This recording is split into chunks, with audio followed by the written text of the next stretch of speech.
Hello students, this is DPC, Faculty of Zoology. In today's class, we will discuss about the JG, juxtaglomeralar apparatus and the RAS system. This system will be related with the kidney function and also regulate the blood pressure. ये हमारे blood pressure को भी regulate करेगा और kidney function को भी regulate करेगा. Okay, तो देखिए ये जो जेजी है, पहले तो अगर हम इसका डायग्रामेटिक एक सेक्शन देखें, देखिए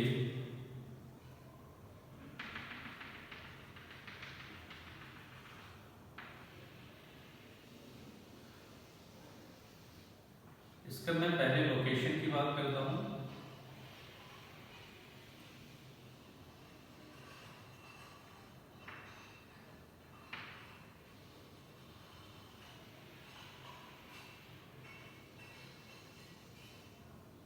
नेफ्रॉन का डायग्राम ड्रा कर रहे हैं.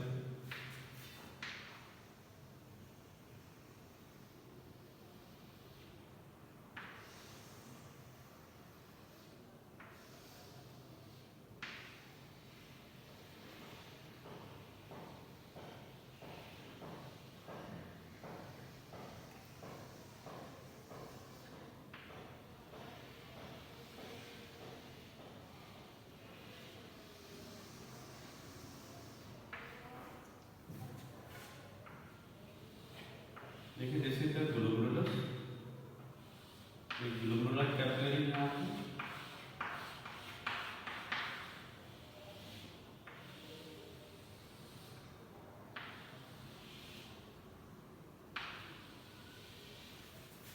This is the Bowman's capsule, this is the glomerulus और ये एफरेंट आर्टेरियल है. This is the efferent arterial.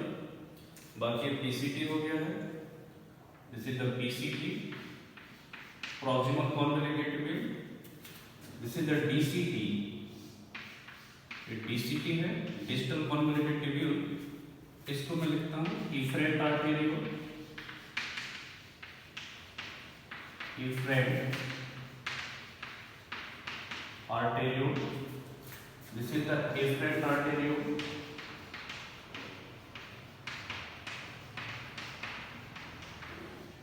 अब ध्यान दीजिए, ये वाला जो पार्ट है, अगर इसका एक सेक्शन कट करके देखें तो डीसीटी के कुछ सेल्स, एफरेंट आर्टेरियोल, ये जो पूरा वाला स्ट्रक्चर है यहाँ पे, this region is called JGA. इस वाले पार्ट को अपन क्या बोलेंगे? JGA, juxtaglomerular apparatus. अगर इसको हम इनलार्ज व्यू में देखें यहाँ पे,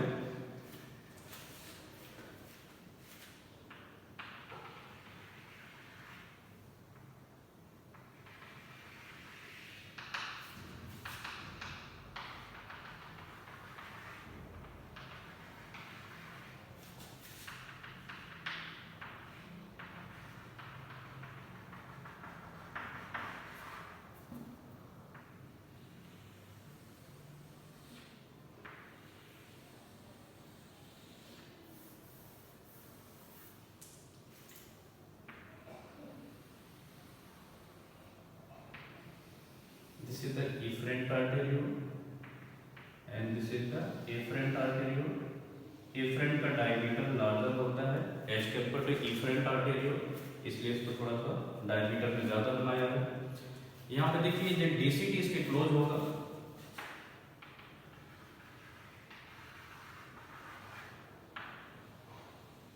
this is the DCT.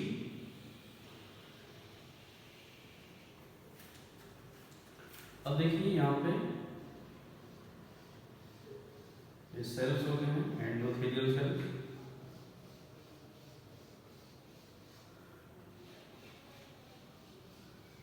efferent arteriole and afferent arteriole are the branch of renal artery.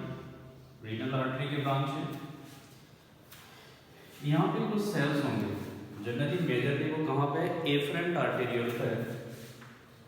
This sales,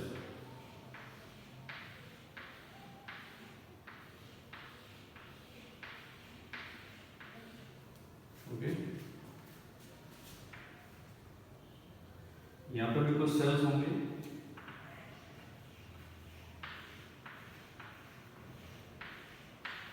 NEET exam के लिए बहुत ही इंपॉर्टेंट पार्ट है, तो आपको बहुत ही ध्यान से समझना है.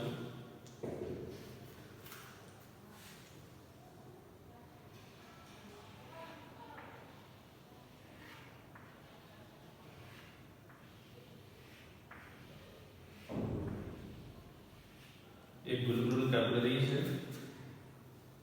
ये उसका एंडोथेलियम हो गया है, कैपिलरीज का लिग्मेन हो गया है। उसके बाद यहाँ पे ये बेसमेंट मेम्ब्रेन हो गया है। यहाँ पे कुछ सेल्स होंगे and this cells is called podocyte. इसको अपन क्या बोलेंगे? पोडोसाइट।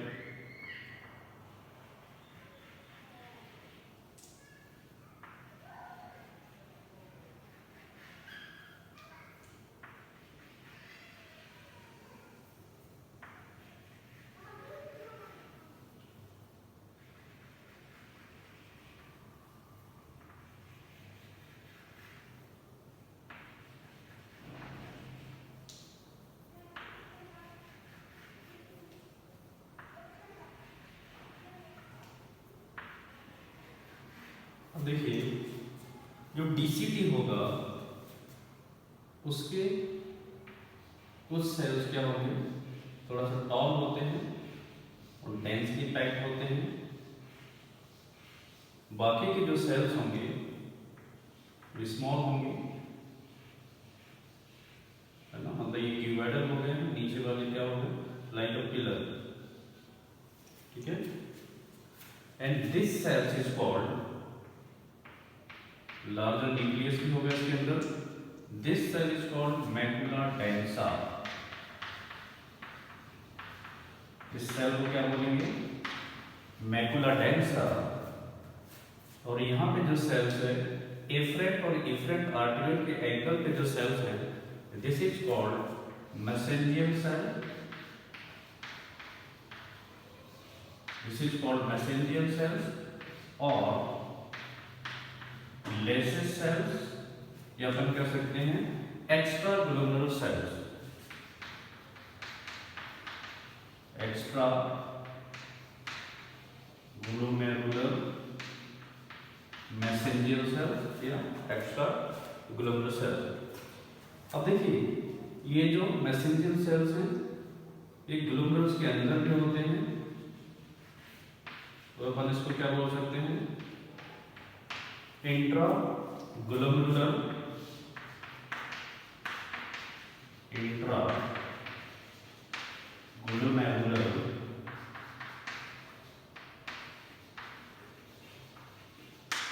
Mesangial cells. यहाँ पे कुछ सेल्स होंगे एफरेंट आर्टरी, ये वाले जो सेल्स हैं, these cells is called JG cells और ग्रेन्युलर सेल्स। इसको अपन क्या बोलेंगे? JG cells, juxta glomerular cells और ग्रेन्युलर सेल्स। ये एंडोक्राइन सेल्स हैं, इसके अंदर ग्रेन्यूल फिल्ड होंगे और ग्रेन्यूल किसके होंगे? रेनिन के होंगे, ठीक है। तो this entire apparatus is called JGA, juxta glomerular apparatus। अब इससे मैंने तो आपको क्या याद रखना है? One is macula densa, one is mesangial cell. Mesangial कौन सा? एक्स्ट्रा ग्लोमेरुलर सेल, और आपका होगा JG cell. These are the component of the JGA. Clear? यहाँ पे सोडियम, पोटेशियम, ठीक है। अब देखिए, तो अपन देखते हैं कि this apparatus consists of this apparatus, मतलब JGA, this apparatus consists of three main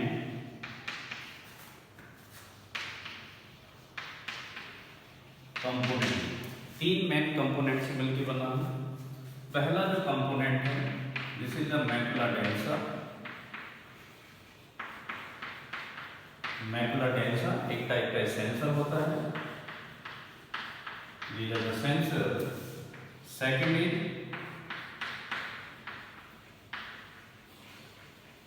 mesangial cells okay, it is also called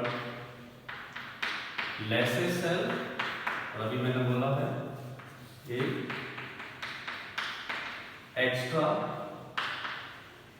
glomerular messenger cell.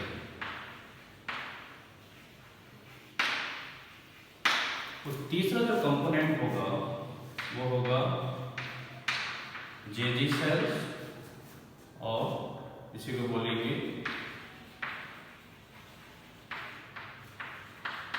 Granular sales. Okay, अब देखिए ध्यान दीजिए, इसमें मेनली क्या होगा, जो मैसेंजर सेल है which is unknown in function but it considered it mainly regulate the blood flow और GFR.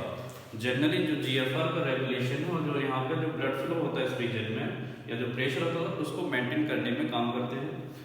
Macular density the sensor, ये कब एक्टिवेट होगा, जब सोडियम और पोटेशियम का जो लेवल होगा वो जनरली क्या होगा, वो चेंज होगा, उसकी वजह से यहाँ पे एक सेंसर होगा which is the macular densa, वो एक्टिवेट हो जाएगा। जेजी सेल जनरली सिक्रीट करते हैं रेनिन। ध्यान दीजिए, जो जेजी सेल किसका सिक्रीशन करेंगे, रेनिन का, जो कि एक हार्मोन है but act as enzyme. Renin क्या है, renin is a hormone but act as enzyme, ये एंजाइम के जैसे काम करेगा। अभी देखेंगे इसका फंक्शन, ठीक है।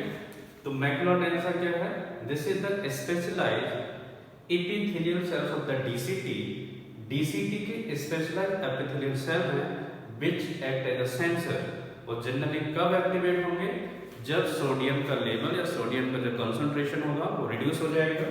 ओके, मैसेंजर सेल मैंने बोला, अब इसका कोई फंक्शन नहीं है, well known function, but GFR और ब्लड फ्लो के रेगुलेशन को मेंटेन करेगा। JG cell secrete the renin which is the hormone but act as an enzyme। Okay, अब देखिए पूरा सिस्टम ये कब एक्टिवेट होता है, ध्यान दीजिए, दिस सिस्टम एक्टिवेट, मतलब ओवरऑल मैं लास्ट की बात कर रहा हूँ, this system activate when the blood pressure reduce. जब ब्लड प्रेशर यहाँ पे कम हो जाएगा तब ये सिस्टम क्या होगा, एक्टिवेट होगा। एक चीज आपको याद रखना है, मतलब ये पूरा सिस्टम क्या होगा, ब्लड प्रेशर को बढ़ाने में यूज हो रहा है, ठीक है। अब देखिए, अगर मैं रास की थोड़ा बात करता हूँ, रास का फुल फॉर्म होता है रेनिन एंजियोटेंसिन एल्डोस्टेरोन सिस्टम। ये कैसे एक्ट करता है, पहले तो मैं लिखता हूँ, what is the trigger of the release of renin, trigger of release of renin, बहुत ही इंपॉर्टेंट है। रेनिन को रिलीज करने में कौन कौन से ट्रिगर्स काम आते हैं, मतलब रेनिन कब कब रिलीज होगा। पहला इंपॉर्टेंट पॉइंट है व्हेन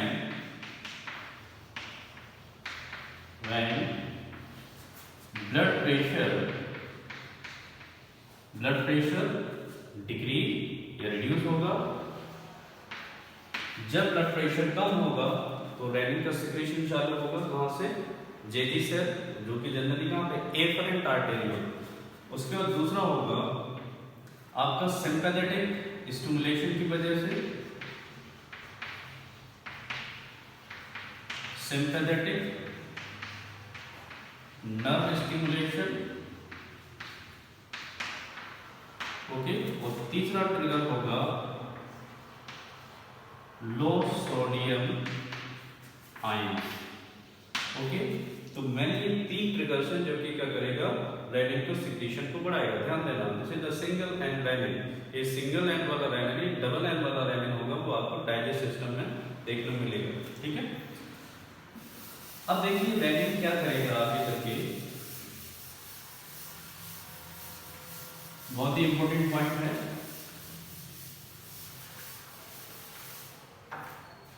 देखिए, दिस इज आवर लीवर, एक हमारा लीवर है। लीवर से प्लाज्मा प्रोटीन आएगा which is called angiotensinogen. Angiotensinogen, it is the plasma protein लगभग इसमें क्या होगा 452 अमीनो एसिड्स होंगे।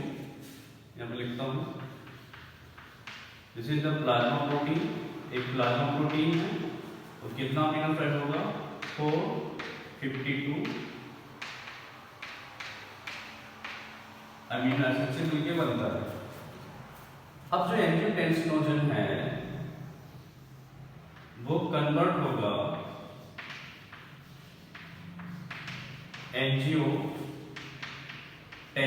फर्स्ट में, एंजियोटेंसिन फर्स्ट, और उसको कन्वर्ट करने के लिए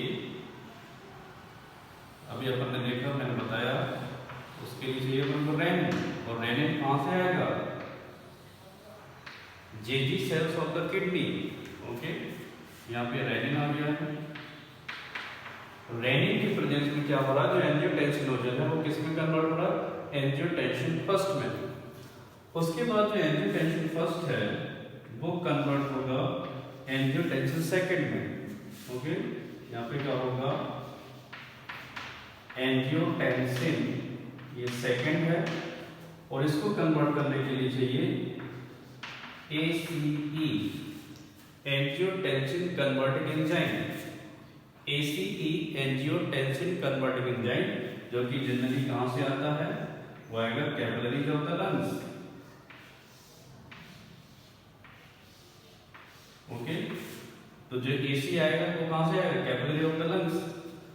अब देखिए एंजियोटेंसिन जो सेकंड है ये बहुत ही इंपॉर्टेंट है, एंजियोटेंसिन सेकंड बहुत ही इंपॉर्टेंट है। देखिए आगे 3 भी होता है, 4 भी होता है, 5 भी होता है, उसको अपन बात नहीं करना है। एंजियोटेंसिन सेकंड का जो टारगेट है वो हमारे 4 सेल्स होंगे, बॉडी के 4 सेल। पहला देखिए, पहला तो सेल्स होगा smooth muscles, smooth muscles of blood vessels. Blood vessel, body के जितने भी ब्लड वेसल उनके जो स्मूथ मसल्स है उस पे टारगेट करेगा। दूसरा इसका टारगेट होगा पिट्यूटरी, पिट्यूटरी ग्लैंड टारगेट होगा। ओके, और पिट्यूटरी क्या करेगा, ADH जो पोस्टीरियर पिट्यूटरी है, ADH, और ADH का नाम होता है वैसोप्रेशन, वो क्या करेगा, इस पे प्रेशर एक्सर्ट करेगा। मतलब एंजियोटेंसिन एक टाइप का क्या है, पावरफुल वैसोकंस्ट्रिक्टर है। और तीसरा जो टारगेट होगा वो एडिनल ग्लैंड होगा। क्या होगा, एडिनल ग्लैंड होगा, और एडिनल ग्लैंड क्या करेगा, अल्डोस्टेरोन का सिक्रीशन करेगा, अल्डोस्टेरोन। और अल्डोस्टेरोन this is the salt retaining hormone, ये क्या करेगा, बॉडी में सॉल्ट को रिटेन करेगा, मतलब सोडियम के लेवल को क्या करेगा, बढ़ाएगा। अल्डोस्टेरोन क्या करेगा, सोडियम के एब्जॉर्प्शन को बढ़ाता है। क्लियर। अगला जो सेल होगा, अगला जो टारगेट होगा वो उसके किडनी हो जाएगी। तो कुल मिला के एंजियोटेंसिन इज द पावरफुल वैसोकंस्ट्रिक्टर, ये पावरफुल वैसोकंस्ट्रिक्टर है, वैसोकंस्ट्रिक्टर। ओके, इसका टारगेट अल्डोस्टेरोन भी है, मतलब ये अल्डोस्टेरोन के सिक्रीशन को बढ़ाएगा। और जब आप देखिए अल्डोस्टेरोन का सिक्रीशन बढ़ेगा तो क्या होगा, अल्डोस्टेरोन का सिक्रीशन बढ़ेगा तो सॉल्ट बढ़ेंगे, और सॉल्ट बढ़ेंगे तो क्या होगा, वाटर भी बढ़ेगा। वैसे भी ADH देखिए, और वाटर बढ़ेगा तो क्या होगा, ब्लड वॉल्यूम भी बढ़ेगा, और ब्लड वॉल्यूम बढ़ेगा तो ब्लड प्रेशर भी बढ़ेगा। मतलब जो ब्लड प्रेशर कम हो गया था इसके थ्रू क्या हो गया, ब्लड प्रेशर बढ़ गया, और हमारा जो GFR है वो भी बढ़ जाएगा, मतलब एक हिसाब से नॉर्मलाइज हो जाएगा। तो these are the function of the last system, ये आपको याद रखना है। क्लियर।